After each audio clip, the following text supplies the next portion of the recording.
गुरुदेव, हम लोग वीतरागी धर्म को मानते हैं। हम लोग मानते हैं कि हमारे परमात्मा जो है वो वीतरागी हैं, ना कुछ देते हैं, ना आशीर्वाद देते हैं, ना कुछ करते हैं। लेकिन हमारी जितनी भी पूजा है, स्तुतियां हैं, चालीसा है, जो कुछ भी हमारी भावनाएं होती है, यहाँ तक कि हमारे जो मंदिर में हम दर्शन भी करने के भाव होते हैं, तो वो एक याचक के रूप में होते हैं। कहीं ना कहीं ये बात जरूर आती है कि भगवान आप हमें ये दे दो, भगवान आप हमें ये कर दो, भगवान आप हमारा ये ऐसा हो जाए और ऐसा हो जाए।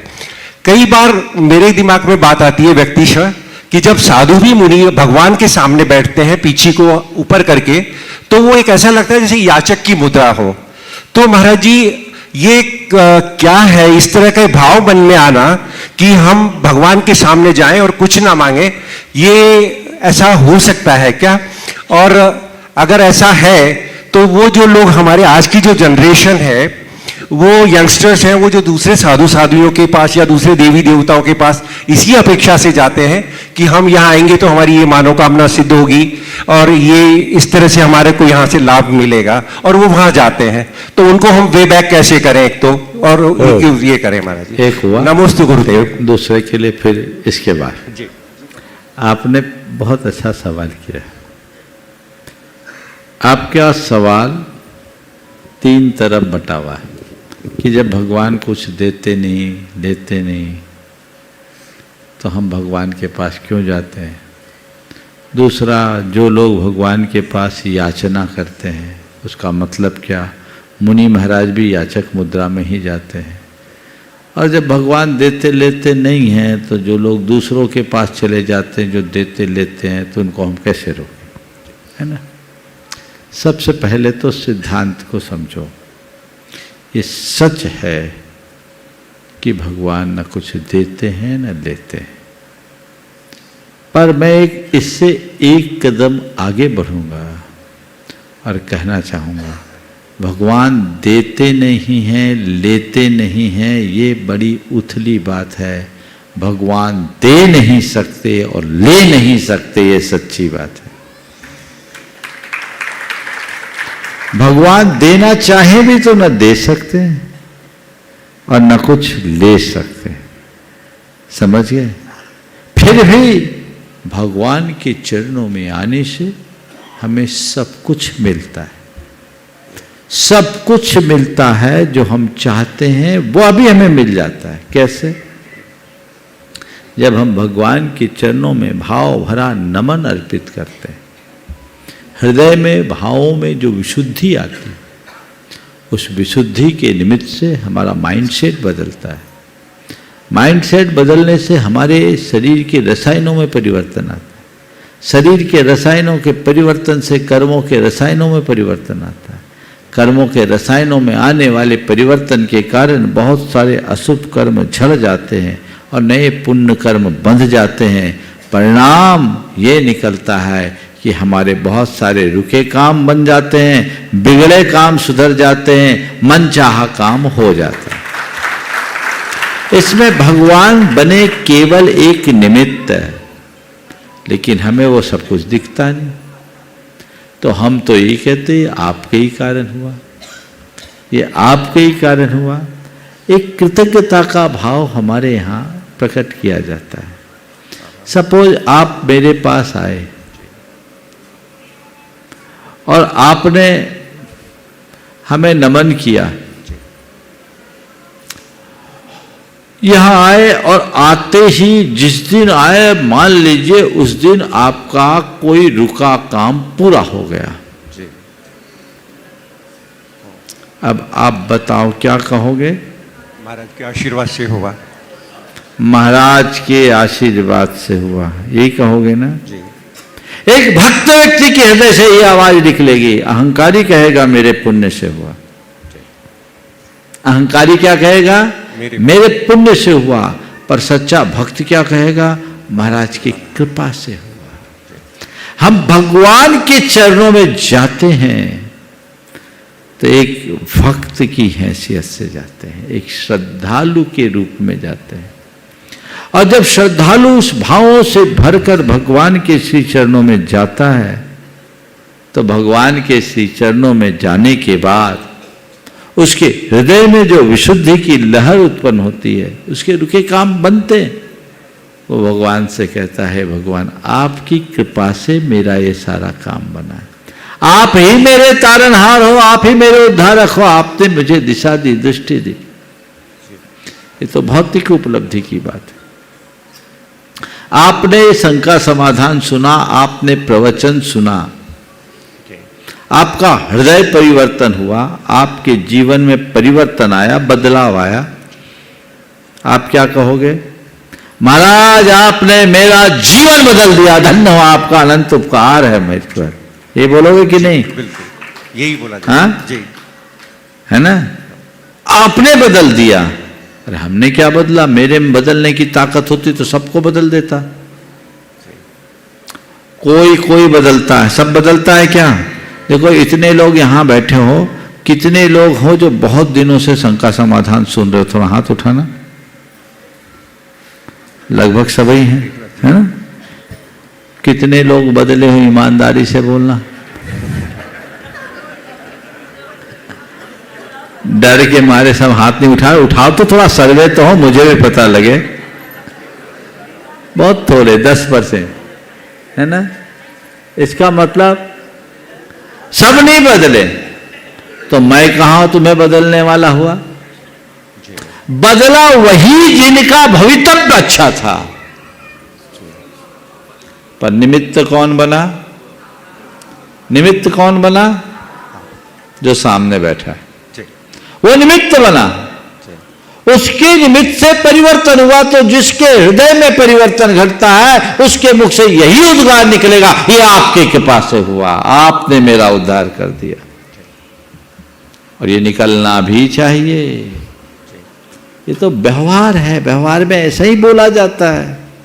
जब आत्मा में डूब जाओ तो हमसे बाहर कोई है ही नहीं, लेकिन जब बाहर रहो तो आप ही मेरे तारनहार हो। नहीं त्राता, नहीं त्राता, नहीं त्राता जगत रे, बीत रागात परो देवो न भूतो न भविष्यति। ये उद्गार है भक्ति के। ये उद्गार भी भाव विशुद्धि का कारण बनता है। समझ गए? मैंने अनेक बार इस संदर्भ में एक उदाहरण दिया, आज फिर देता हूं। एक दर्शन शास्त्र की प्रोफेसर ने मुझसे पूछा था कि महाराज जी मुझे जैनियों की सब बातें अच्छी लगती है, पर एक बात अच्छी नहीं लगती कि जैन लोग ईश्वर को तो मानते हैं, ईश्वर के कर्तृत्व को क्यों नहीं मानते? देखिए न ईश्वर ने मुझ पर कितनी बड़ी कृपा की। मेरे पति की दोनों किडनियां खराब हो गई थी, ईश्वर ने उसे ठीक कर दिया। तो मैंने कहा बहन जी यदि ये बात है तो मुझे आपके ईश्वर पर संदेह है। बोले क्या बात? मैंने कहा यदि यही बात है तो मुझे आपके ईश्वर पर संदेह है। उसने पूछा क्या बात है? मैंने कहा ईश्वर को किडनी ठीक ही करनी थी तो खराब क्यों किया? तो उन्होंने बोला महाराज जी फिर आप क्या ईश्वर की उपासना क्यों की जाती? जब ईश्वर कुछ करता नहीं तो ईश्वर की उपासना क्यों करते? मैंने कहा आप दर्पण देखते? बोले हाँ देखते। क्यों देखते? बोले इसलिए कि चेहरे में कोई दाग धब्बा ना हो।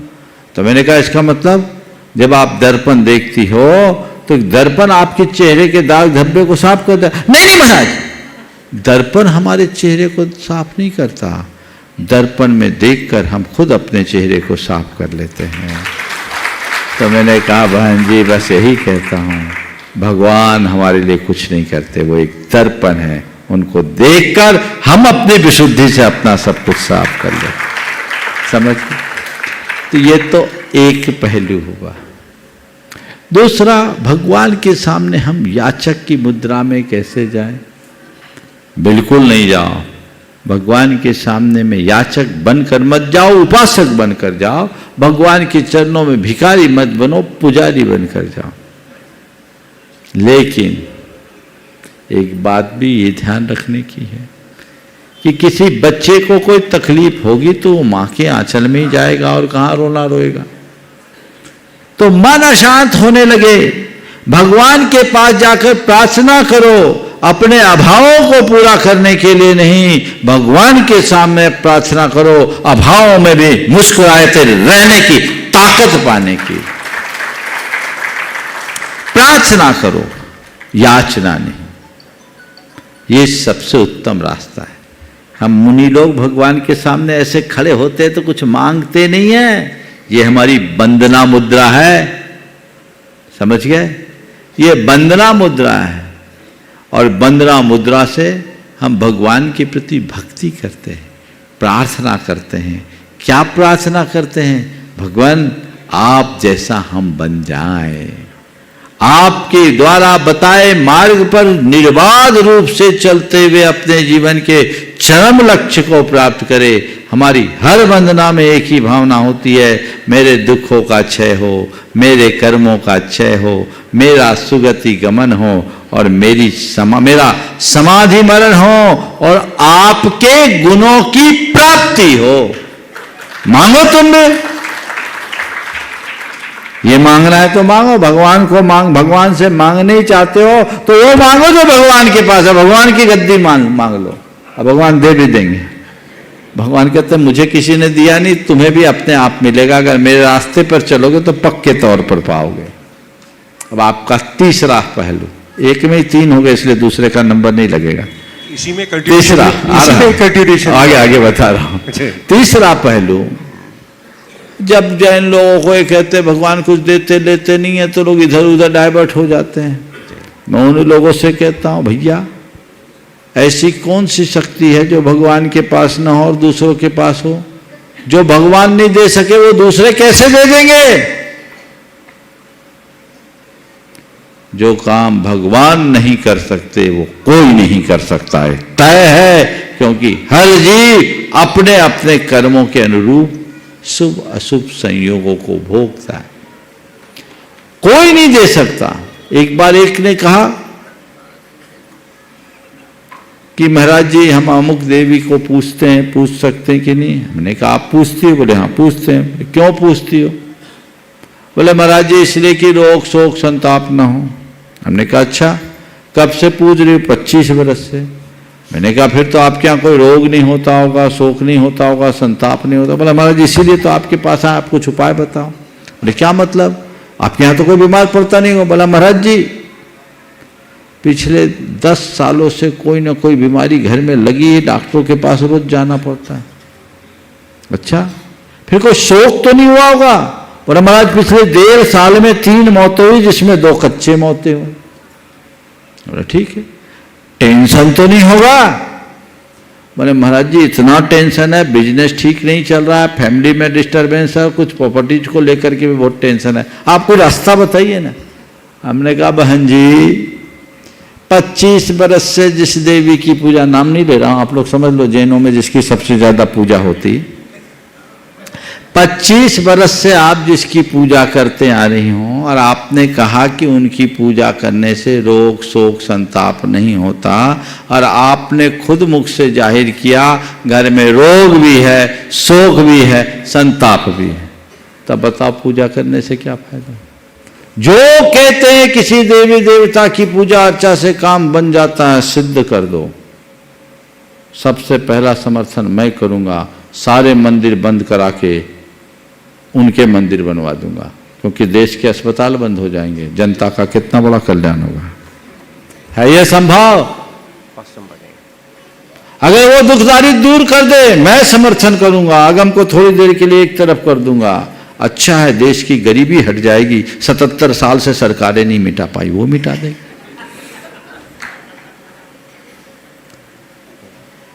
ऐसा बिल्कुल नहीं है, इसलिए इस प्रकार के भ्रम जालों में नहीं पड़ना। हमें चाहिए आज की पीढ़ी को हम तार्किक तरीके से तात्विक बात समझाएं, उनको छोटी छोटी फुलझड़ियां न पकड़ाएं, उन्हें जीवन के यथार्थ का बोध कराएं, जिससे वो अंदर से मजबूत बने, समर्थ बने और अपने जीवन का सच्चा रस ले सके, जीवन का आनंद।